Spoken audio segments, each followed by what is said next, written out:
My name is Elise Beckles, and everyone has a story. I believe that evolving takes place when we tell these stories. I felt a heart tug to position myself as a growth conduit, both of myself and of others. We evolve by telling our stories, which hopefully encourages others around us to do the same. Join me as we evolve. The environments that we grow up in have a direct impact on the person we become. That isn't to say that our environment determines our destiny, but I do believe it influences our journey. If you know me, you'll know that I'm openly fascinated and seek to understand how people were raised, as it gives us so much more insight into the people that we get to meet. Latoya Jane embodies the reality that we don't need to end up where we started. Her story is one of grit, reflection, and redemption, and reminds us to never count anybody out.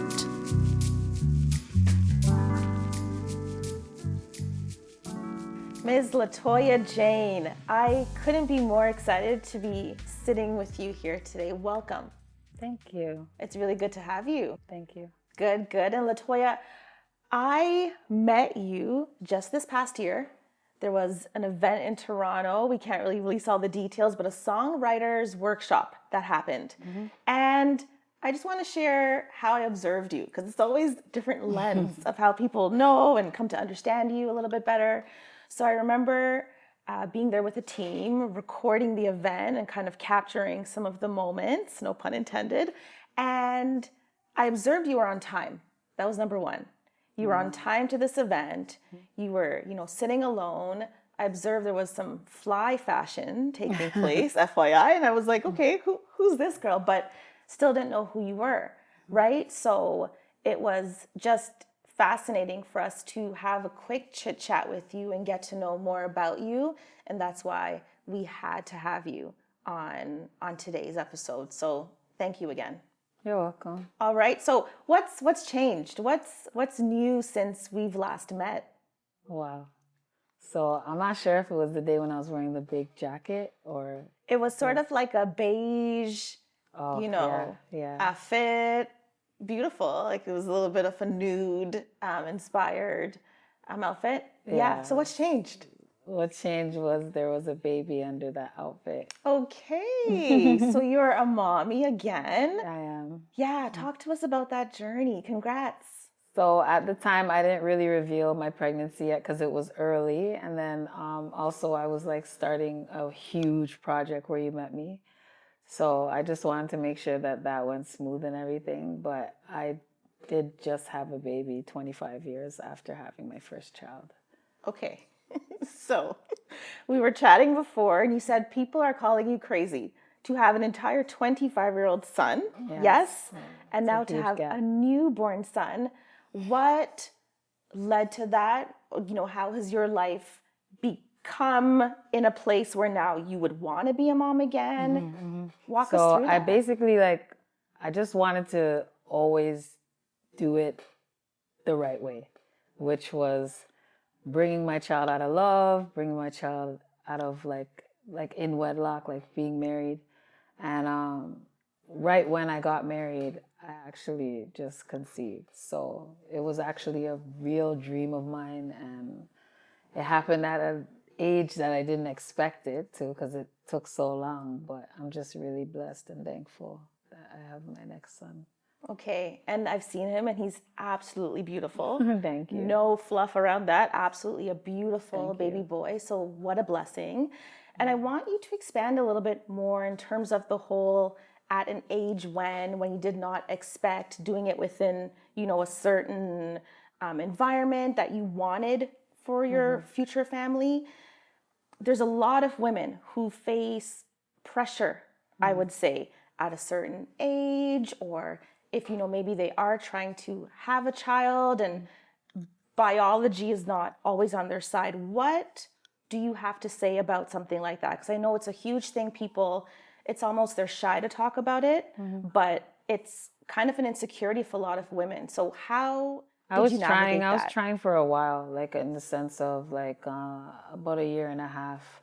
And I was just about to give up and go on in vitro. And I think faith is a huge part of it because everything is about timing. Yes.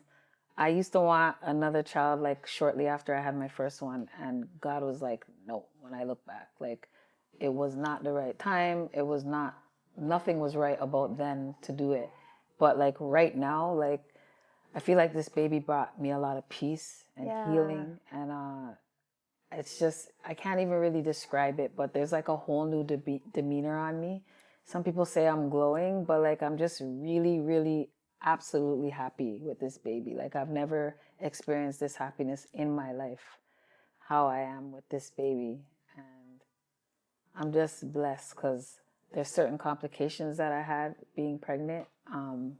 So in terms of like me having a brain injury, but again, he just has me on point with that. So I just think that like a lot of women, they'll get scared and think, oh, I'm too old. But I don't think that's true because at my age, I had him naturally and my pregnancy, everything went well. All my tests were positive. Everything just went perfect. So we spoke about your upbringing.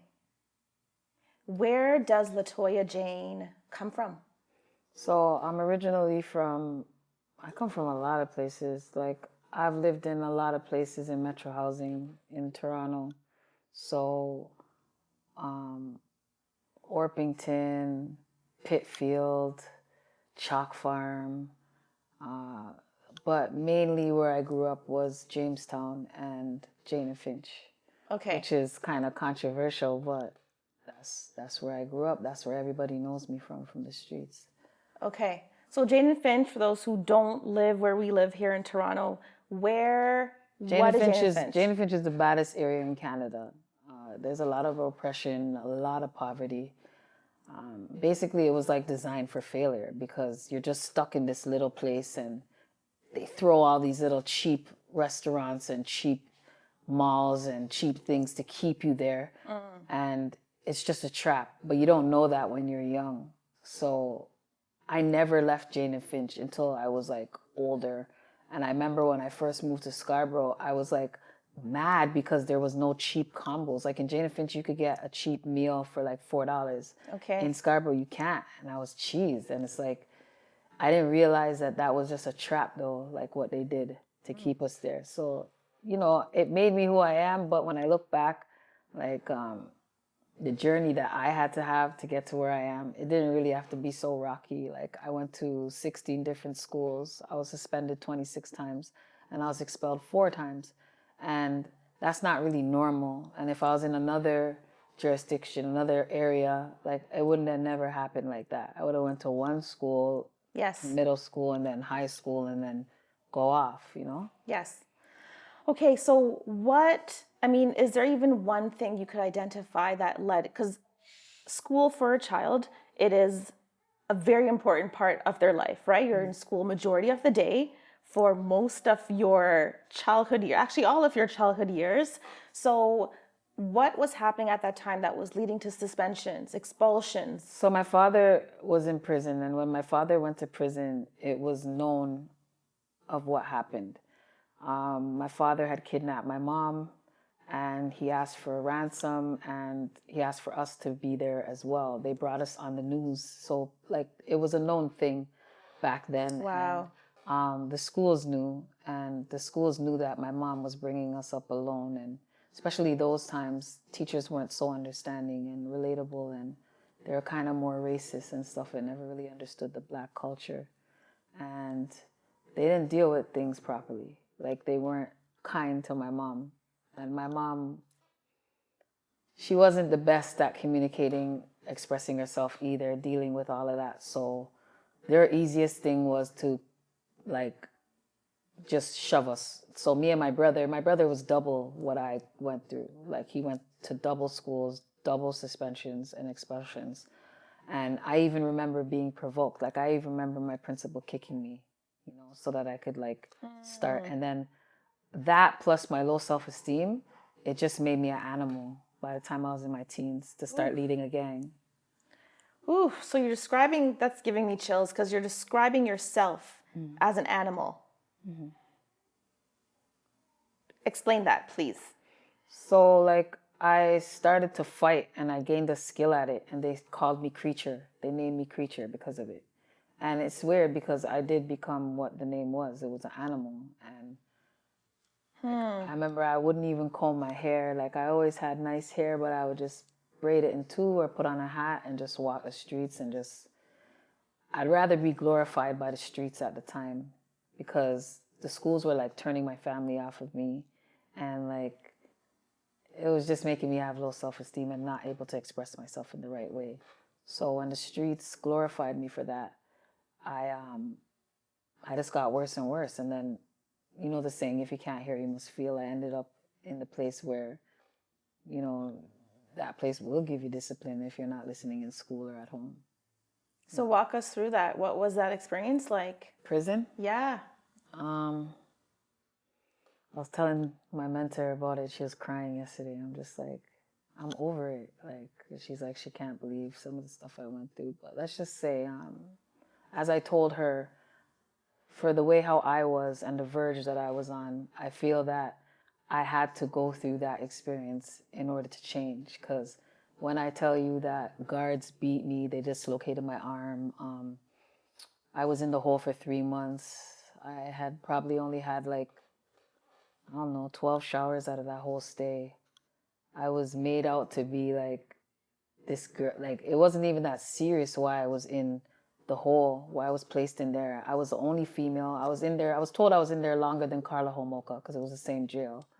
Wow. And it's just, I went through a lot. But when I look back, it made me who I am today, you know, because everybody will say to you, like, this girl was unruly. Like, they'll see me with my first son and be like, do you know who your mom is? Do you know how crazy your mom is? Do you know?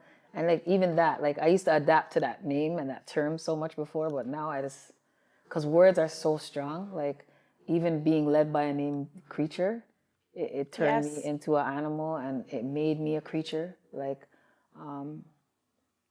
so yeah. Okay. So people, some may not know, but Latoya Jane is also an artist. I am. I'm a quadruple threat and I'm also a motivational speaker now. So okay. I sing, rap, act, and dance. I've been dancing for Driftwood Center since I was 9 years old. On top of that, I have an aunt that was in dance fever, so I inherited dancing skills from her. And my dad was a dancer. And then singing, I started out DJing when I was a young girl. So my father was in jail for 18 years, and he used to send me lyrics, write me lyrics and stuff. So he kind of trained me from the phone on how to like DJ. And then I started to sing from that and then rap from that. Okay, well, that's exciting. And I know that you've got some exciting things we'll talk about later in terms of your artistry. But I want to go back a little bit to environment. So you shared, and thank you for doing that, that your dad was in prison when you were growing up. Yeah, he was. Then you end up in prison. Right. How do you feel like that environment, like how you grew up, contributed to where you ended up, not where you are today, right? But that middle portion of your life. How, how did seeing your dad in that environment, what you were going through, I always want to understand, like, how did you get there? There's definitely a generational curse. The number 18 plays a role in my life. And it's one of the students that I was speaking to at a school one time that pointed it out. Because my brother was shot 18 times. He's still alive. And my dad was in jail for that long. I was in jail for 18 months. So it's like, wow. Sometimes the only mistake I feel like my mom made in her parenting was accepting Shoreham. Because I would have never, or Jamestown. Like, if I seen that, me and my children could never live in a place like that. I get it. She had 6 children, and I guess she had to do what she had to do. But environment has a huge part to play. Like, I joined the gang when I was 8 years old. Like, how come I didn't have the right supervision to know that I was doing these things? You know what I'm saying? And then by 14, not even 14, I started to lead a gang, but 9, I was handling guns from I was 9 years old. And my mom didn't know that. that can't happen with my children. You know what I'm saying? And it's like, especially at those times. So I think even the amount of children sometimes, like it's so important to take your time in life and to really align yourself with what's right. You know what I'm saying? Because these things can end up happening, and I don't think that one of my brothers should be dead, or my next brother should have 18 holes in him and 6 bullets in his back still. I don't think that's normal. Now, that's what our lives look like now, because a lot of people, when you meet people nowadays, they either have a cousin or a brother or a relative that died or got affected by violence. And it's just, it has a lot of factors. It's not just one thing, but environment to me plays a huge role. Yes. A huge role. And I'm going to say something else that's going to shock people probably, but the sex education in our culture as well, to me, I don't think it's because I was called gay. I was called so many names because I had one boyfriend like for 21 years, or because I had one child. I was looked upon as, I was shunned. When are you gonna breed next? When are you gonna? And it's like those things to me are wrong. Like it's like we're backwards right now as to how we're supposed to be looking at life. Because I'll tell you straight up, I'm old school. I'm a believer. I don't play around when it comes to God's law and just what's right over my life. You know what I'm saying? But people just see me as a gangster all the time. They don't really know. Like some people know still, but some people, like when they just meet me and they'll see, like they're shocked of my love for the Lord. You know, but he's all I held on to throughout this entire journey. When I was in the hole for 3 months, I only had him to talk to and myself. Like I had nobody to talk to.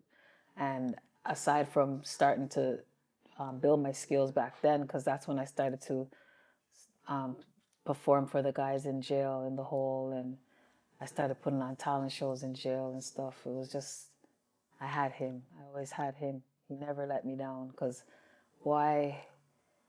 I could have killed myself. I could have like died in the position that I was in jail, or even after jail, you know, dealing with all the traumas. My best friend was murdered after my brother got shot 18 times. Like my little brother was murdered right when I changed my life and gave my life to the Lord. So it was like I backslided in the realest way, because it was like, why'd I change my life if this is going to happen now? And one of the guys that killed him ended up being my friend, didn't know it was my brother. Like, what the hell's going on? Like, you know? So it's just, again, I literally had God's hand to hold on to the whole time, or else I wouldn't be here. I wouldn't have the strength to be here. And I'd definitely be on drugs or alcohol or something like that. Yeah. And that's just giving me like moments of silence all throughout this conversation, because this is someone's real life, right? We grow up in the same city, but there's different parts of the city. If you've never ventured there, my childhood looks very different. I have to be honest with you, right? Like I don't know anyone personally who's walked your walk and who could sit with me and be a whole mommy and wife and believer, right? In their right mind. So that's just a testimony. You're a walking testimony. And I would say an example for a lot of people. I know who will see this. So that's really great. Okay, Latoya, I wanted to ask you one question. Did you find God in prison? No. So when my brother was shot, so first of all, I always went to church. Like out of all of my siblings, I just always went to church. But I guess you could say I didn't take it seriously like that, because I remember I would smoke a blunt before going to church, like before, but I would always go to church. In Jane Finch, there was this lady, Sister Jackie. She took all of us Jane Finch youths to church. Nice. And then another lady, Brenda, I used to go to church with her family. So, and then another lady, Shawnette. Like I always just seek God throughout everything. So I think that's what saved me, because people always ask, what saved you? But then it was when my brother got shot. After that, 2 weeks after that, my best friend was murdered. And I just felt hopeless at that point. I couldn't retaliate no more. I just felt like I couldn't even get upset anymore. And then my friend came to my house, Richard, and he said if I could come to church with him, because he said, you're starting to look like the spliff that you smoke. I'll never forget him saying that. And then he's like, just come, you know. And there was a lady there from Jamaica, and I got saved. And that was the first step. And then right after that, another friend, Lisa, I have to call names because they're important people in my life. Yeah. They helped me change my life. Lisa invited me to church one day, and she just said, just come, you know, one day. She didn't even know that I was going to end up getting baptized, but I started to go to Rhema. And then I just never left. Like, they had a play that me and my son joined, King of Glory, with Nice. Cheryl Nemhard. And then after that, we joined another play that was talking about a gangster and how he changed his life.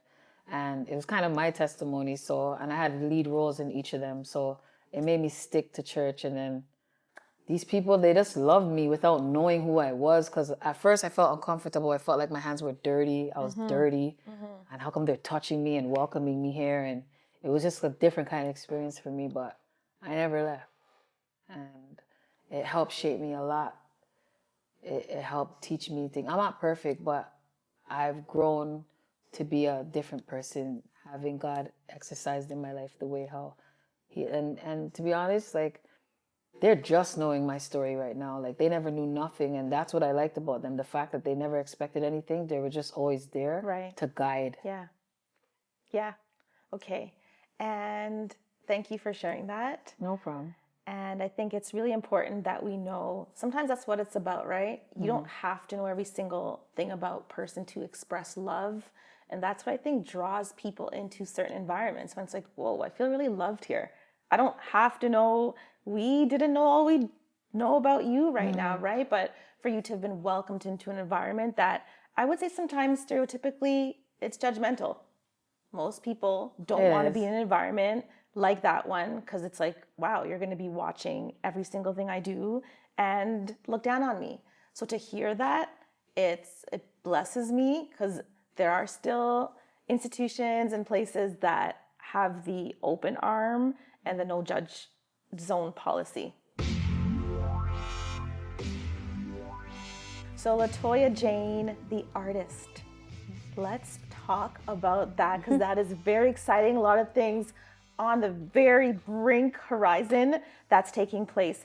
But also I know that there's one song that sticks out called Put Down the Gun. Put the guns down, yeah. Put the guns down. You know, you shared your journey, you shared your story.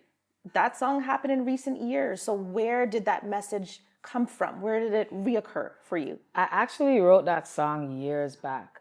And I wrote that song with my uncle, who was my first producer. But then he died on me. He was bringing my song to Virgin Records on the Monday, and he died on the Friday. And I stopped music for a bit because I was just so blown away with that. And then I decided to do the song over and release it because it's important what's going on right now. My brothers and how I was affected by gun violence. And yeah, I just thought it was important to be released at this time. Okay. And what's the main message you want people to get from that particular track?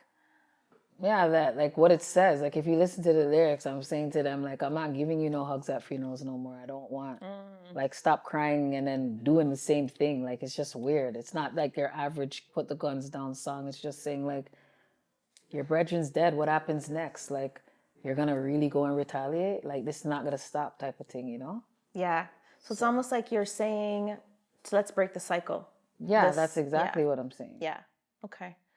And what can we expect? Like, what is coming up music-wise for you? What have you been working on?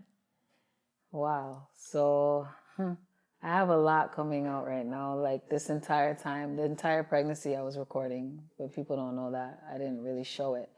And I also have a documentary that I did, but more events happened, so we decided to expand it a bit. So, I put it out for 3 weeks though, and it got 5,000 views.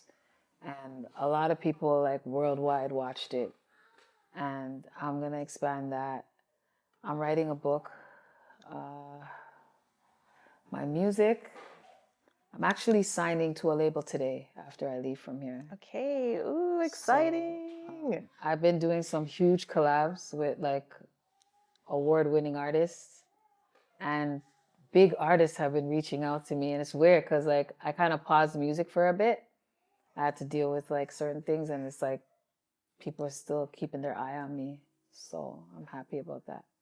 Latoya, let our viewers know where they can find you. You can find me on Instagram, Latoya Jane Music. You can find me on YouTube, Latoya Jane Music, Twitter, Latoya Jane Music, and my website is latoyajane.com.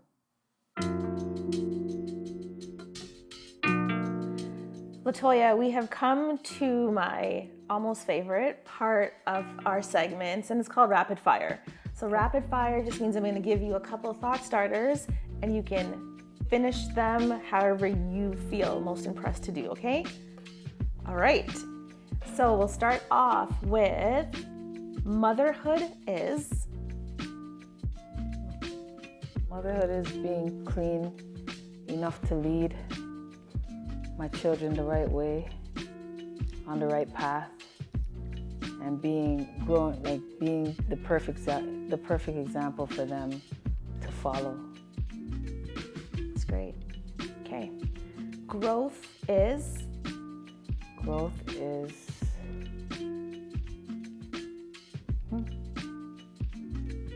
climbing out from a dirty place to the most cleanest ever, and just connecting me to be real from it. Knowing that I can go through or grow through all the bad things that I went through in life and still come out being really positive and loving, that's really important to me. It could have turned me to the most negative thing ever, and like I said, a drug head or an alcoholic or something, but I chose God, and I chose just to be kind and loving out of that.